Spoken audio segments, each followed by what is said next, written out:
In the small town of Windale, there was an old train station that had long been forgotten by the hustle and bustle of modern life. The paint on the wooden beams was peeling, and the benches creaked every time someone sat down. Despite the neglect, something about this station held a mysterious charm. Old tales told by village elders hinted that anyone who boarded the train that arrived at midnight would be taken to a place beyond imagination. Emilia was a young woman with a thirst for adventure, facing the monotony of life in that sleepy town. She often pondered the tales but dismissed them as mere folklore. That is, until she found an ancient map tucked away in her grandmother's attic. The map contained cryptic symbols that seemed to reference landmarks in Windale and led to a spot marked the Midnight Convergence. Intrigued, Emilia decided to solve the mystery. Armed with a lantern and the map, she set out under the cloak of darkness. As if guided by some unseen force, she navigated the winding streets toward the station. With each step, anticipation grew stronger until she arrived, just as the old clock's hand struck midnight. The platform lay deserted, shrouded in fog. But soon, the air trembled with the sound of tracks buzzing.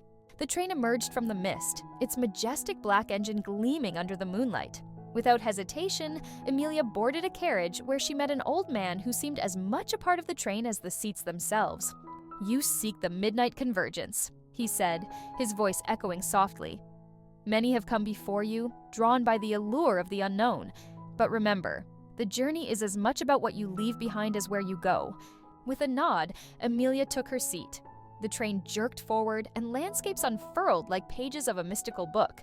Forests that whispered legends of old, lakes that shone like mirrors of the soul, cities that hovered above the clouds.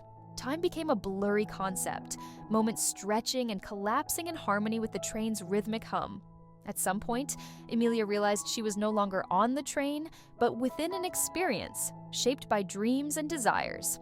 When Emilia finally disembarked, she stood at an unfamiliar station, yet it felt welcoming. The place pulsed with the essence of possibility, a land conceived by the realms of imagination, where future and past interlace. Windale may have been a chapter closed, but in stepping onto the platform, Emilia knew her story had only truly begun. She smiled, knowing she'd found not just a destination, but a destiny.